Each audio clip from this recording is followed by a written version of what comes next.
지역의 눈. 여러분은 지금 황동현의 시선 집중과 함께하고 있습니다. 넷플릭스나 유튜브처럼 요즘은 정기 결제로 상품을 이용하는 그런 구독 경제가 활발합니다. 주로 처음 몇 달은 무료로 이용을 하다가 유료 결제로 자동 전환이 되는 그런 방식인데요.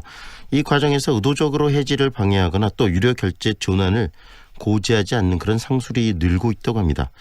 이 다크너츠라고도 부른다는데요. 관련 이야기 오늘 한번 정리를 해보겠습니다.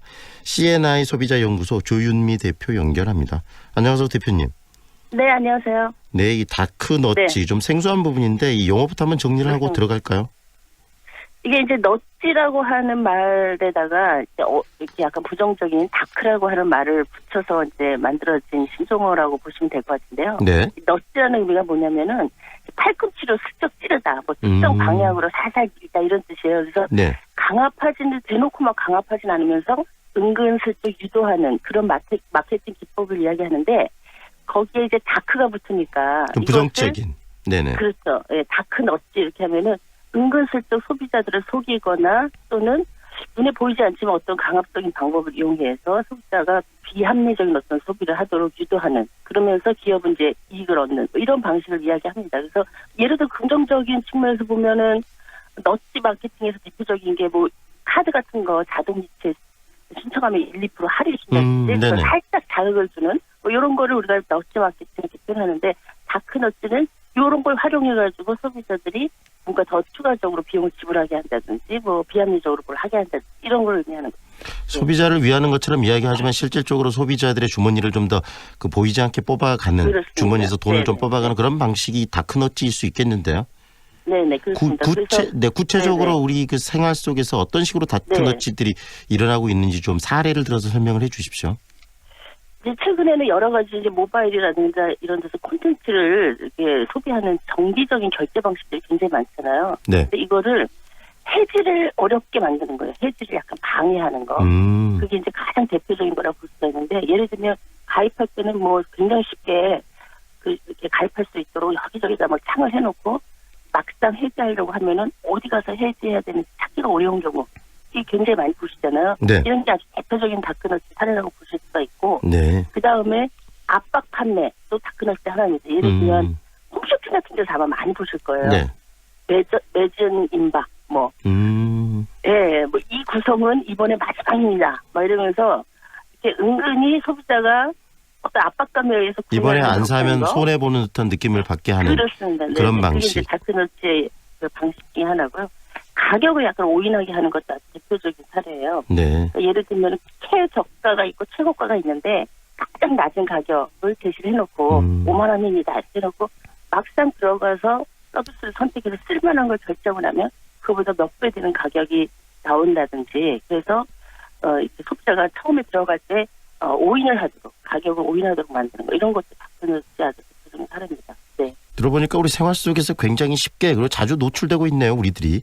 그렇습니다. 네. 네. 그리고 또 해외여행이나 이런 부분에서도 이런 다크너치 사례들이 있어서 많은 피해들이 일어나고 있다면서요. 네네. 몇 차례 좀 문제가 되기도 했었는데요. 아까 말씀드린 것처럼 해외여행 가서 굉장히 저렴한 것 같아서 들어가 보면 최종 결제할 때 보면은 훨씬 더 많은 경우 있는 거예요. 예를 들면 부가세라든가 이런 것들이 있는 경우에 그거 빼고 제시를 한다든가, 또는 뭐 여행에서 반드시 필요한 뭐 식사라든가 주변에 어떤 것들을 빼고 아주 최저가를 제시를 해서 한다든가. 네. 그리고 한 번 결제 그 계좌번호를 등록을 해놓으면 내가 정확하게 구매 의사를 밝히지 않았는데도 자동 결제가 되버려서 한 번 자동 결제가 되면은 취소하겠다고 해도 해주지도 않고, 그래서 뭐 좀 문제가 됐었던 적이 좀 있었죠. 그리고 또 해주더라도 굉장히 절차가 복잡하기 때문에 포기해버리든지 아니면 그 절차를 따라가면서 시간을 또 낭비하는 그런 경우도 또 많이 일어나지 않습니까? 네네. 그래서 여행 사이트에서 이게 굉장히 중요한 문제입니다. 그리고 해외에 주로 다 사이트들이 있어서 한국 소비자들이 이게 문제를 해결하기 굉장히 어려웠죠. 네네. 들어보니까 우리 생활 속에서 특히 물건을 구매하거나 또 여행 상품을 구매하면서 정말 쉽게 접하는 부분들이고 그것이 바로 우리 소비자들의 손해로 다가온다라는 생각이 드는데, 실제 이런 다크너치가 얼마나 자주 이루어지고 또 광범위하게 퍼져 있나요? 사실은 이제 이게 굉장히 제가 지금 제시를 드린 거는 어느 정도 금액이 되는 거니까 소비자들이 문제를 해결할 수 있는데, 사실 소액인 경우가 많아요.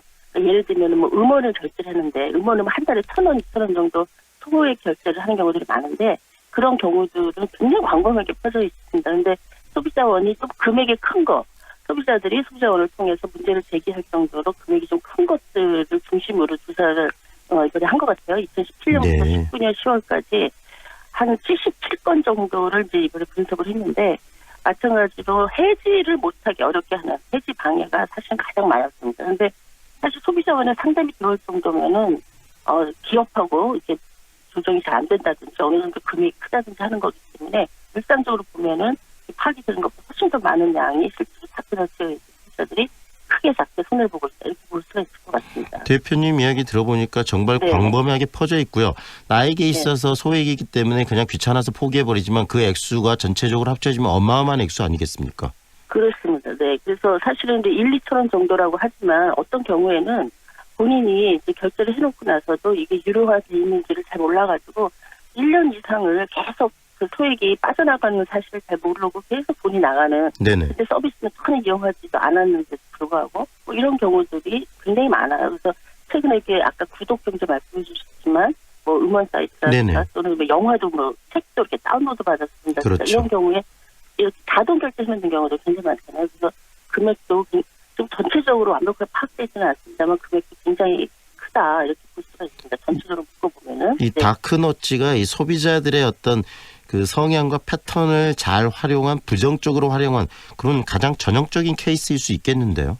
그렇습니다. 가입할 때는 필요해서 이제 일시적으로 가입을 하고 그리고 주로 이제 일정 기간 동안 무료 이용을 이제 유도를 많이 해요. 그래서 한 달 동안은 무료라든지 그래서 내가 이제 이게 어떤 서비스인지 보려고 들어갔다가 그다음에 이제 유료로 전환하는 시점에 본인이 이제 그것이 꼭 필요하지 않으면 이제 취소를 하거나 해야 되는데 이제 금액이 작고 또 이렇게 미처 신경을 못 쓰다 보면 그냥 지나가 버리는 이런 경우들이 많은데요. 이런 소비자들의 뭐 예를 들면 약간의 귀천이즘일까요? 이런 것들을 악용하는 그런 이제 그 마케팅 기법으로 굉장히 다양한 영역에서 특히 이제 어떤 온라인에서라든가 네. 이 구매를 이렇게 정기적으로 하는 이런 것들이 늘어나면서 피해가 점점 늘어난다 이렇게 볼 수가 있어요. 특히 SNS 구매나 그다음에 이런 부분들이 늘어나면서 이 거의 뭐 상시적으로 다치 네네. 이 다크 이 너츠에 지금 저희들이 그 노출돼 있을 거라는 생각이 드는데 그러면은 우리들 스스로가 이 구매에 대한 습관이나 이런 것들 좀 바꿔야 될 필요성도 있을 것 같은데요.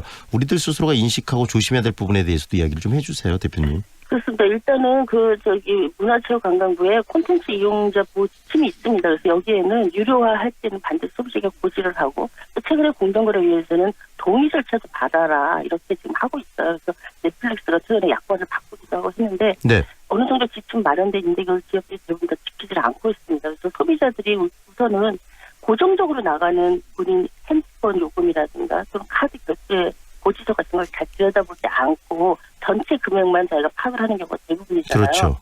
그래서 어떤 내용들이 들어가는지 정기적으로 좀 점검을 해볼 필요가 있어요. 그래서 본인이 알지 못하는 소액이 계속적으로 결제가 되고 있다. 그러면은 좀 분명히 답변할지 뭔가 내가 속았구나라고 하는 걸 파악할 수가 있습니다. 그래서 반드시 그런 것들을 좀 체크해보는 게 소비자들한테 필요하고요. 무료 체험 기간 중이라도 내가 좀 기억을 하고 있다가 초반에 무료 체험 신청했을 때 제가 기억을 하니까 반드시 이게 내가 정기적으로 필요하지 않겠다라면 기간 중에 반드시 해지하도록 좀 체크를 해보실 필요가 있을 것 같아요. 근데 사실은 훨씬 더 중요한 것은 소비자들이 이제 미리 이렇게 알기 전에 제도적으로 네. 이렇게 유료화되는 시점에서 정확하게 당신이 유료화할 거냐라고 하는 것을 고지하고 동의하는 것을 제도화하고 그것을 기업들이 좀 정확히 지키도록 그렇게 유도하는 이런 체계가 좀 마련돼야 될 필요가 분명히 있지 않은가. 대표님 말씀처럼 그 일반 소비자들은 그런 부분들 많이 놓칠 수 있기 때문에요. 시스템화 시킬 그렇습니다. 필요가 네네. 있고 또 법률이 필요하다면 법률로 아니면 행정조치가 필요하다면 행정조치로 그런 부분들을 체계화 시킬 필요가 있을 것 같은데 그런 부분은 어떠세요? 지금 정부가 그걸 안 하고 있는 거지 않습니까? 아직까지. 그렇습니다. 지금 지침만 만들어 놓고 이것을 자율적으로 권고하는 수준으로 그동안 머물러 있었는데요. 사실 이번에 이제 다크너츠 이슈가 제기가 되면서 공정거래위원회에서도 소비자에게 필요한 이런 약관들을 적극적으로 고쳐 나가도록 하고 과징금도 매기고 뭐 이런 방식을 하고 있고요. 공정위에서 얘기하고 있는 것은 유료화하는 것에 대해서는 정확히 내가 돈을 내겠다라고 하는 의사에 대해서 동의 절차를 받아라라고 하는 것을 지금 계속 강조를 하고 있습니다. 그래서 이게 지침보다는 조금 높은 수준의 어떤 뭐 소비자 보호의 방식으로 바뀌어야겠다고 생각이 되고요. 또 소비자들도 아까 말씀드렸지만 또 구체적인 결제 내역들을 확인하는 것뿐만 아니라 어쨌든 제가 최종의 어떤 결제 단계 모든 이런 소액의 결제 과정에서는 전체 금액이라든가 기간이라든가 이런 것들을 좀 꼼꼼하게 체크를 하고 확인하는 것도 좀 습관화하는 게 필요할 것 같아요. 우리가 굉장히 가입이 쉽도록 되어 있기 때문에 이런 서비스들이 뭐 이렇게 여기저기 다니면서 필요한 경우에 많이 이렇게 신청을 해놓고 본인이 미처 체크를 못하는 경우도 네네. 굉장히 많거든요. 네, 그래서 그런 것도 당분간 좀 주의를 좀 해야 되지 않을까 하는 생각이 듭니다. 우리가 쉽게 우리의 돈이 지금 흘러나가고 새나가고 있는 것을 놓치고 있는 부분인데요. 오늘 이 네네. 다크너치가 무엇인지 그리고 어떻게 우리들이 좀 예방을 해야 될지에 대해서 소중한 정보 감사합니다. 고맙습니다. 네, 감사합니다. 네. 지금까지 CNI 소비자연구소 조윤미 대표와 함께했습니다.